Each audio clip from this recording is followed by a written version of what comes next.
mesyuarat kali ini. Demi masa sesungguhnya manusia itu berada dalam kerugian. Oleh kerana masa semua suntuk dan banyak yang mencuri, jadi saya akan terus sentuh perkara yang paling penting bagi sebahagian besar rakyat Malaysia, iaitu harga minyak. Datuk Seri Yang di-Pertua, 2 minggu yang lalu, Menteri Perdagangan Dalam Negeri, Koperasi dan Kepenggunaan KPDN-KK telah mengumumkan pengenalan harga petrol dan diesel yang akan diubah setiap minggu. Setakat ini tidak ada maklumat yang jelas, hanya disebut tentang akan disemak setiap minggu dan akan ada harga siling, juga mengenai permintaan daripada Persatuan Pengendali Petrol Station yang mahukan jaminan keuntungan dan kos mereka itu dinaikkan. Saya perhatikan ada banyak serangan ke arah saya daripada Cyber Trooper UMNO dan juga JASA yang cuba kononnya mengaitkan perkara itu dengan saya. Katanya saya yang minta supaya harga diapungkan dan juga saya juga yang minta supaya disemak setiap minggu. Memang betul saya yang paling banyak bersuara mengenai mekanisme menetapkan harga minyak sejak 2-3 tahun yang lalu. Mungkin kerana latar belakang saya dari Petronas, tetapi yang paling penting kerana isu minyak adalah isu yang paling membebankan rakyat. Harga minyak naik, tambah pula dengan GST, itu menjadi bebanan yang tersangat besar kepada rakyat di seluruh negara. Soal penetapan harga minyak mula jadi lintang pukang. Sebaik saja Yang Amat Berhormat Pekan menghapuskan terus subsidi minyak dalam bulan Disember 2014.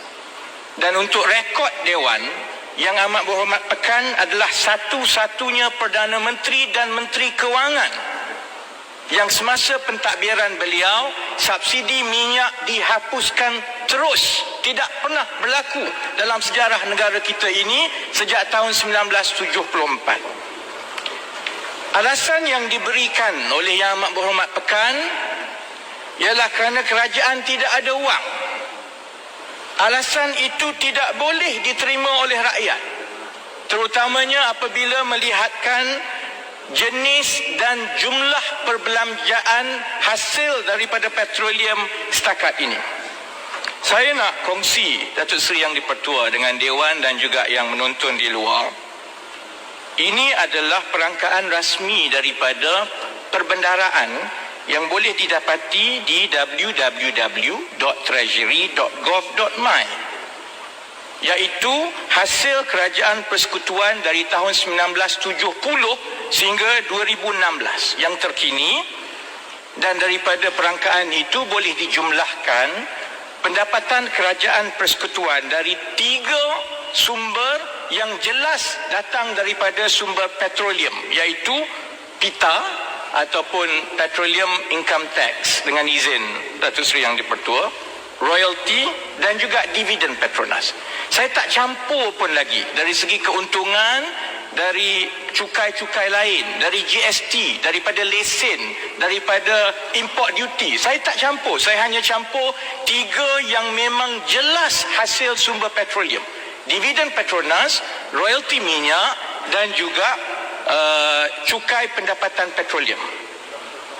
Dan saya nak bentangkan kepada Dewan mengikut Perdana Menteri, sebab saya nak bagi ranking dan carta 5 yang paling tertinggi, yang paling banyak belanja wang minyak negara. Perdana Menteri yang kedua, Tun Razak, membelanjakan 1 bilion dalam tempoh beliau berkhidmat, iaitu menjadi purata 175 juta ringgit setahun wang minyak dibelanjakan. Perdana Menteri ketiga, Tun Hussein On, membelanjakan 8 bilion ringgit dalam tempoh beliau berkhidmat bersamaan 1.6 bilion ringgit setahun. Perdana Menteri keempat, Tun Mahathir Mohamad, sepanjang 22 tahun beliau menjadi Perdana Menteri, membelanjakan wang minyak 163 bilion bersamaan 8 bilion ringgit setahun. Perdana Menteri kelima Tun Abdullah Badawi membelanjakan 204 bilion ringgit sepanjang beliau berkhidmat bersamaan dengan 41 bilion ringgit setahun. Tetapi sudah tentu jaguh di dalam semua jaguh ialah Perdana Menteri yang ke-6 yang amat berhormat Pekan, yang setakat berkuasa dari tahun 2009 hingga 2016 telah membelanjakan 376 bilion ataupun bersamaan 54 bilion ringgit wang minyak setiap tahun. Datuk Seri Yang di-Pertua, memang jelas kita ada di kalangan kita seorang Perdana Menteri yang dah jadi juara, yang mengatasi semua Perdana Menteri yang lain. Saya bagi rompin kemudian, bukan sekarang. Biar saya habiskan dahulu bahagian ini. Yang amat berhormat Pekan dah jadi juara mengatasi semua Perdana Menteri yang lain, bukan saja dalam soal belanja wang minyak. Yang amat berhormat Pekan jadi juara dari segi hutang paling tinggi. Yang amat berhormat Pekan sudah jadi juara dari segi skandal kewangan paling besar. Dia juga juara di dunia. Dan dari segi juara dunia, dia juga juara, masih lagi belum dicabar, dari segi penerima derma peribadi paling tinggi dalam sejarah dunia. Sebab itu yang di-Pertua, minggu lalu saya tanya Yang Amat Berhormat Pekan tentang satu pelaburan kerajaan dalam 2 buah projek mewah di Langkawi. Saya tanya dan saya nak bawa perhatian Dewan sekarang kerana perbelanjaan mewah ini berlaku dalam keadaan pentadbiran Yang Amat Berhormat Pekan bagi alasan kerajaan tidak ada wang untuk bagi subsidi minyak. Jadi saya nak tunjukkan, dia kata wang tak ada, tetapi dia belanja dalam 2 projek mewah yang bila dibentangkan saya yakin rakyat di luar akan marah. Satu ialah pembabitan pelaburan kerajaan menggunakan wang rakyat di dalam satu hotel mewah, Hotel St. Regis di Langkawi. Dan satu lagi ialah pembinaan Langkawi International Convention Center ataupun Pusat Persidangan Antarabangsa Langkawi, LICC. Saya sebut dua-dua ini juga, dan saya pilih 2 yang ini bukan saja sebab dia mewah, tetapi ini adalah 2 projek mewah hasil usaha sama wang rakyat dengan sahabat baik Yang Amat Berhormat Pekan Tan Sri Peter Sondah daripada Indonesia. Siapa yang tak kenal baiknya Tan Sri Peter Sondah dengan Yang Amat Berhormat Pekan? Ramai-ramai orang yang kenal, sudah tentu yang paling kenal Yang Berhormat Jempol dan Yang Berhormat Johor Bahru. Gara-gara Felda terpaksa membeli saham yang dimiliki oleh Peter Sondah di dalam PT Eagle High Plantations pada harga 3 kali ganda lebih mahal, Yang Berhormat Jempol direhatkan dan bersara daripada Felda. Gara-gara yang sama juga Tan Sri Peter Sondah juga, Yang Berhormat Johor Bahru kena ambil tempat ganti untuk bagi jawapan. Tak sudah dia nak cuba bagi jawapan kenapa beli saham harga mahal, Yang Berhormat Johor Bahru pula ada soalan sendiri pula, mana pergi wang FGV 4.3 bilion.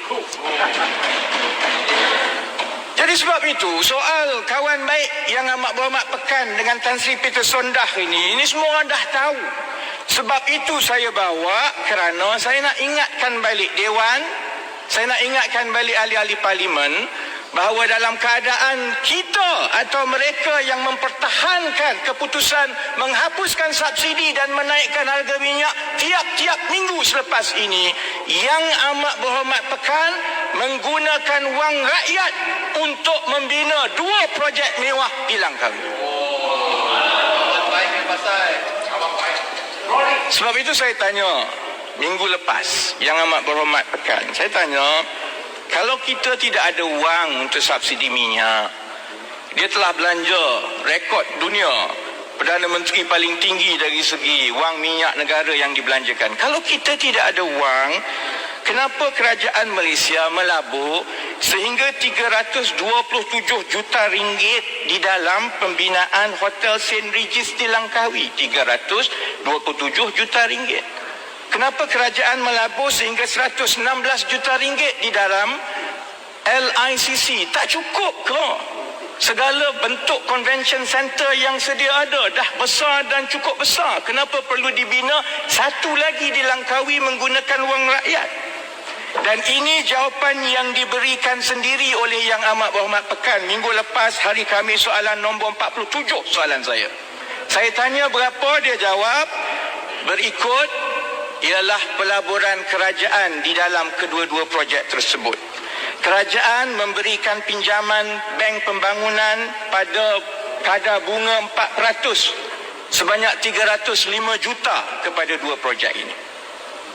Kerajaan kemudian suntik lagi dalam bentuk geran percuma, tak payah bayar balik, 35 juta ringgit. Kemudian kerajaan suntik lagi dalam bentuk dana modal, dalam bentuk pegangan saham, suntik modal 40 juta melalui dua syarikat, International Eagle Resources Sdn Bhd dan juga Twin Eagle Ventures Sdn Bhd, menjadikan pelaburan kerajaan di dalam kedua-dua projek mewah di Langkawi itu 380 juta ringgit, dan kerajaan Malaysia ada pegangan 60%.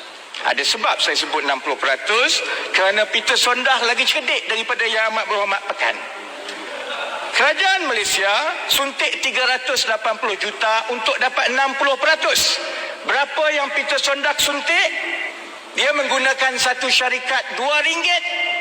Satu syarikat RM2 bernama Eagle Rock Capital Labuan. Dari Labuan yang ada pegangan dalam dua projek ini, dan dia hanya letakkan wang dia 25 juta ringgit sahaja. Dengan 25 juta ringgit dia dapat berapa? 40%, sedangkan rakyat Malaysia bayar 380 juta dapat 60%. Rompin nak tanya soalan lagi, Rompin? Dah, perbandingan adalah lebih adil jika Yang Berhormat Pandan averagekan price petroleum semasa Tun Dr. Mahathir, berapa harga petroleum per barrel, semasa Tun Abdullah berapa per barrel, dan masa Najib masa Pekan berapa per barrel harga. Jadi memberi satu gambaran yang tidak jelas, mengelirukan, adalah tidak adil. Saya rasa harus diperjelaskan semasa Tun Dr. Mahathir berapa harga minyak per barrel. Baik, terima kasih Rompin, saya terima. Ya. Saya nak jelaskan sekarang, daripada zaman Tun Razak sehingga ke zaman Tun Mahathir, harganya sekitar 20 ke 30 dolar setong. Semasa Tun Abdullah Badawi, dia sempat mencecah 120 dolar, kemudian turun ke sekitar 60. Semasa Datuk Seri Yang Amat Berhormat Pekan, dia sekitar 70 pun pernah, turun 30 pun pernah, 50 pun pernah, sekarang 58 dolar. Yang penting begini, Rompin, dia bukan soal oleh kerana aku dapat durian runtuh maka aku akan belanja semua. Oleh kerana sebab zaman Datuk Seri Yang Amat Berhormat Pekan ini dapat durian runtuhlah patut disimpan untuk anak cucu. Kalau dulu tidak cukup wang, logiklah kalau ada banyak itu dibelanja untuk buat sekolah. Sekarang bila tengok wang banyak kerana dapat wang runtuh daripada minyak, lalu dibuatnya hotel mewah St. Regis di Langkawi, tetapi pada masa yang sama dikutip cukai GST dan dipotong subsidi minyak. Saya nak balik semula kerana saya ada 5 minit lebih je, dan saya perhatikan Yang Amat Berhormat Pekan cukup suka mengulang-ulang tentang Alibaba sekarang. Dia kata sebelah kami ni Alibaba. Sebab itu saya pilih St. Regis dan juga LICC, kerana ini perniagaan Alibaba ala Yang Amat Berhormat Pekan. Kerajaan Malaysia kena letak 94% daripada modal, dapat 60% saja. Peter Sondah letak 6% saja suntik, dapat 40%. Itu nama dia apa? Alibaba. Dewan Yang Mulia. Baik, saya nak cepat. Sebab itu rakyat tidak akan percaya kalau kita kata kerajaan tidak ada wang, kerana rakyat boleh nampak dalam keadaan harga minyak naik, subsidi kena potong, kemudian nak naik tiap-tiap minggu, pergi buat 1-2 projek mewah yang Alibaba. Untung siapa dia? Bukan rakyat Malaysia pun. Dah lah dia dapat Felda. Sekarang ini dengan hotel yang begini pula. Datuk Seri Yang di-Pertua. Saya nak kembali tentang cadangan Yang Amat Berhormat Pekan untuk memperkenalkan harga minyak mingguan yang kononnya tertakluk kepada harga siling, kerana saya perlu perjelaskan dan tegaskan, jika harga minyak disemak secara mingguan dengan harga siling tanpa subsidi, itu akan benar-benar menekan rakyat, terutamanya yang berada di luar bandar, apatah lagi yang berada di Sabah dan Sarawak. Tiap-tiap hari saya dapat aduan daripada persatuan-persatuan dan juga pengendali stesen petrol, terutamanya di Sabah dan Sarawak, kerana sistem ini yang mengapungkan harga tanpa subsidi akan menyebabkan mengendalikan stesen minyak di luar bandar seperti Sabah dan Sarawak tidak menguntungkan dan menyebabkan lebih banyak gulung tikar. Sebab itu saya pernah huraikan cara penetapan yang sepatutnya berlaku sekiranya kerajaan Yang Amat Berhormat Pekan benar-benar serius untuk menjaga rakyat. Pertama, subsidi minyak mesti dikembalikan. Saya dah tunjukkan kita ada wang, kita membazir, dan saya akan tunjukkan sekarang selepas ini bahawa kita akan ada lebih banyak wang selepas ini yang perlu dikembalikan kepada rakyat. Pertama, subsidi minyak mesti dikembalikan. Yang kedua, dalam keadaan harga minyak mentah dunia jatuh mendadak, kalau ia tidak disemak setiap minggu, itu akan menyebabkan ada ketika dan masanya rakyat membayar harga lebih tinggi daripada yang ditetapkan di formula. Itu akan menyebabkan kerajaan secara senyap-senyap mencukai rakyat. Saya bentangkan perkara ini sejak tahun 2014. Dan anggaran saya bagi Disember 2014 sahaja, Yang Amat Berhormat Pekan telah mengutip 600 juta ringgit dalam bentuk cukai tersembunyi apabila harga yang jatuh itu tidak diterjemahkan dengan lebih cepat kepada rakyat. Sebab itu memang kena semak tiap-tiap minggu supaya bila harga jatuh rakyat tak kena cukai. Tetapi pada masa yang sama, harga yang disemak setiap minggu mestilah datang dengan harga siling yang ada subsidi. Kerana apabila harga itu naik balik mendadak seperti sekarang, apabila ia telah sampai ke peringkat harga siling, apa-apa harga yang dikira dengan formula selepas harga siling itu, kerajaan mestilah membayar subsidi untuk mengekalkannya pada harga siling. Jadi Datuk Seri Yang di-Pertua, saya juga telah tanya minggu lepas kepada Yang Amat Berhormat Pekan, berapa pendapatan luar jangka ataupun durian runtuh yang diperolehi oleh Kerajaan Persekutuan bagi tahun 2017 ini, kerana kita tahu harga minyak yang digunakan untuk mengira pendapatan dan dibentangkan di Dewan dalam bajet 2017 hanyalah $45 setong. Sekarang harganya telah mencecah 58 dan dijangka akan kekal sekitar $60 bagi tahun 2017 ini. Saya tanya, dia tak jawab. Dia kata itu spekulasi, tak boleh nak jawab. Maknanya durian runtuh dia nak simpan dalam poket dia sendiri. Jadi sebab itu saya nak bentangkan dalam 53 saat yang terakhir supaya Dewan tahu setiap hari dalam tahun ini bermula daripada 1 Januari 2017, setiap hari Yang Amat Berhormat Pekan telah mengutip 18 juta ringgit sehari dalam bentuk pendapatan luar jangka ataupun 9 bilion ringgit setahun. Wang ini mestilah perlu dikembalikan kepada rakyat. Sebab itu saya nak rumuskan dengan cadangan Pakatan Harapan bila kami menang Putrajaya nanti. Pertama, subsidi minyak akan diberikan ikut isi padu termasuklah kepada Tenggara sekalipun.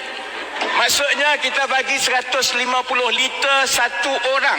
Kalau dia pakai lebih 150 liter, maka itu dia kena bayar harga penuh. harga siling akan dilaksanakan dengan subsidi, dan akhir sekali Datuk Seri Yang di-Pertua, pelaksanaan subsidi mengikut isi padu ini akan menggunakan kad pengenalan supaya hanya